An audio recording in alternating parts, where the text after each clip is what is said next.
Welcome to the Hello Seattle podcast, a local perspective on living in and moving to Seattle. Yeah, we're excited to introduce you to people, places, and communities that make living in our hometown special. Hello, Seattle. I'm Zach McDonald. Hey, and I'm Dan Keller, Zach's co-host. We're going to have a great conversation today about an elite community in our neighborhood. Yeah, the Highlands is a pretty special neighborhood. There's hardly any houses that go for sale in a given year, and there's a big reason for that. It's kind of the trophy house, the trophy neighborhood, quite exclusive to get into it. So what are we 6 episodes deep now into our series on Shoreline? So we've made it. If you're just landing on this episode, we started in the hub in the middle of this Shoreline, and we're just, how many communities in Shoreline?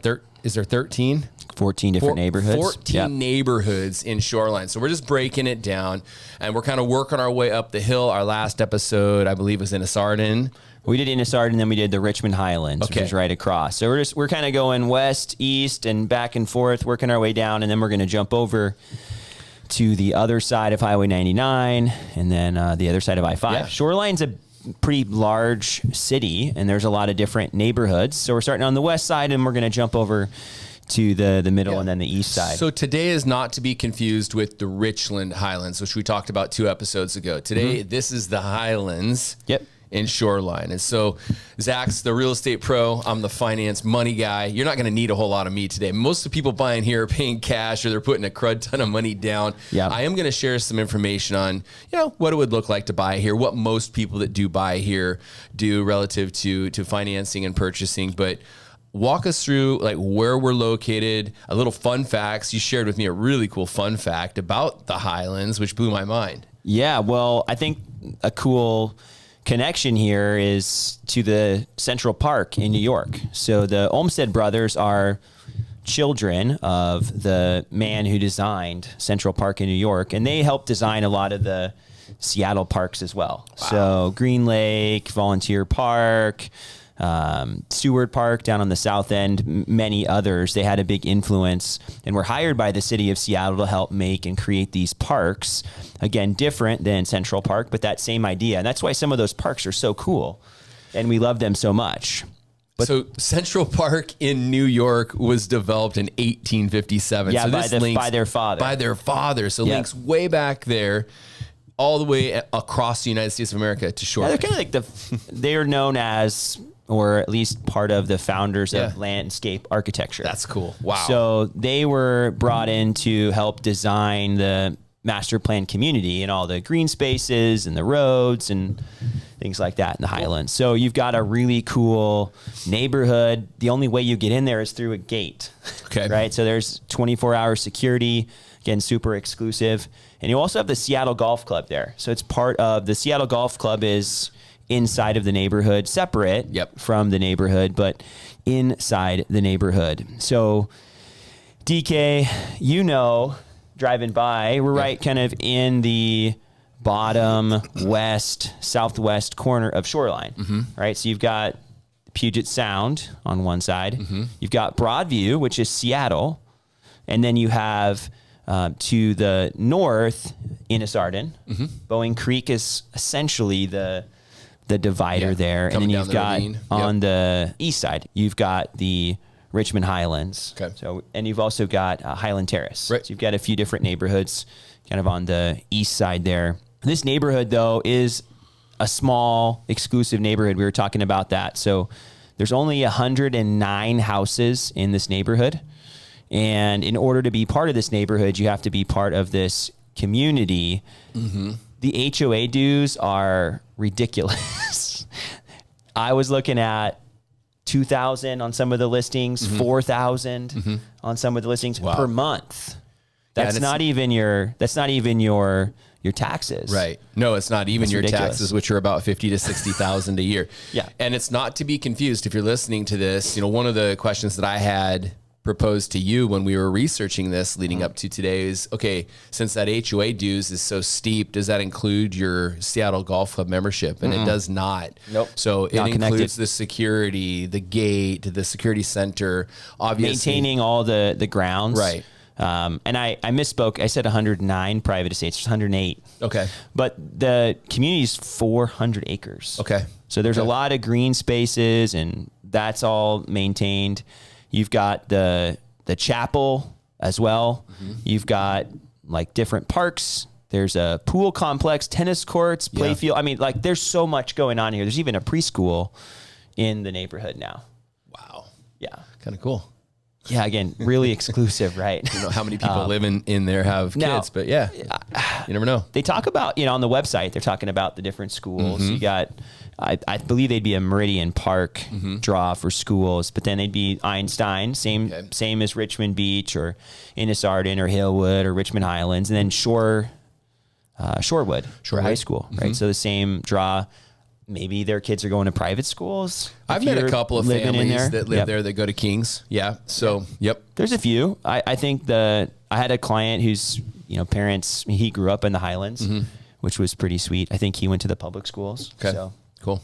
I think there's a wide variety of people. And we've talked about that on past episodes about one of the attractions to Shoreline is the public school system there does have really good ratings. We're not going to spend a lot of time on that, but you can go back and listen to some past episodes. I think when we were talking about like Hillwood, because that's kind of right in the heart of a lot of the schools. Yeah, it's a great little pocket there. Super convenient. Hillwood's a lot more affordable compared to the Highlands. And we talked about this. The Highlands is a super exclusive community, not a lot of sales in a given year.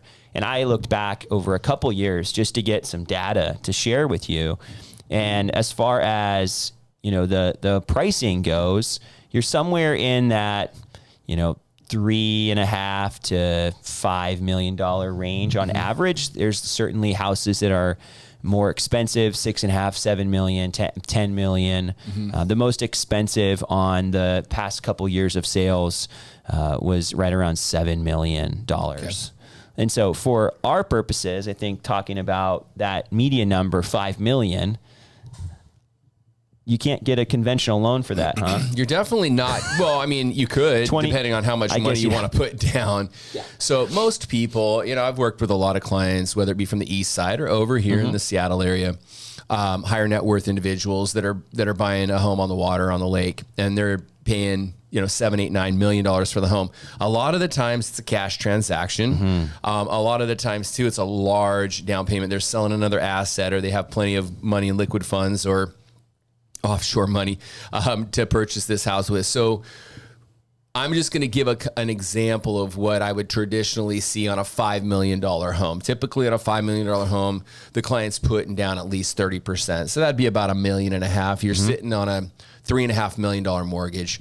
The numbers that I made, that I calculated, a $3.5 million mortgage, the principal and interest, and I'm using 6.25, 30-year fixed rate. We are in August of 2025. I am a licensed mortgage loan originator in Washington State, so I am talking finance right now. I do need to disclose my number. My MLO number is 115349, and I'm with New American Funding, a direct lender here in Washington State. So your principal and interest based on 6.25 would be about $21,500 a month.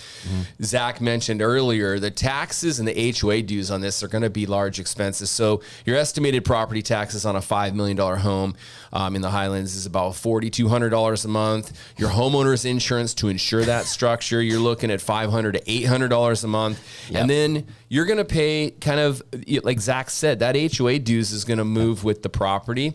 On a $5 million property, average, this is just an estimate in the Highlands, you're looking at about $2,000 to $3,000 a month in dues. Okay, let's add all that up.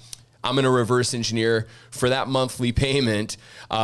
What would it look like? What would you need to qualify for that? You need to make about $70,000 a month in income, and that's just shy of about $850,000 a year in annual total household income. So you're definitely you're knocking on the door of $1 million a year wage earner to live in the Highlands. So this is a extremely exclusive neighborhood based on these numbers. I love how you said it. It's a membership-based living community.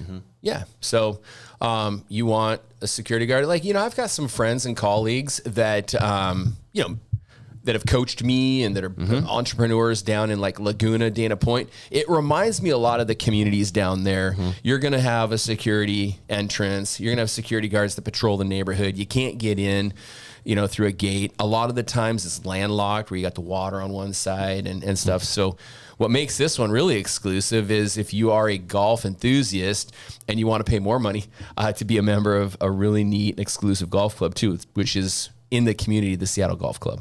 Yeah, super, super convenient. Yeah. So, well, any last words about the Highlands? I think we've shared a lot of the high points. Of course, there's some beautiful estates in here. It's fun just even to look at the listings, right? Yeah. Than anything else. If you wanted to go and see what some of these beautiful houses look like, you can pull up Zillow or Redfin and see just how like grand. It almost seems kind of like the Beverly Hills, right? Of Seattle. Yeah. You're gonna have a view. You're gonna have a view of the Puget Sound. Some of them, I thought it was fascinating, the ties to Central Park. I did not know that, and we live in Richmond Beach, so it's just right down the road. So fascinating that Central Park has ties to Shoreline, which is no surprise having seen this community. It kind of feels like the Woodway of Shoreline, right? You have Woodways in a town. It's kind of in between Shoreline and Edmonds. But the Highlands is more of a planned out community with larger lots and views. And again, a lot like Woodway, but even more exclusive, kind of like Innis Arden is with all the HOA amenities and things. So thanks for tuning in. We're going to jump back to maybe a more normal, everyday person's neighborhood next week. But until then, bye for now, Shoreline.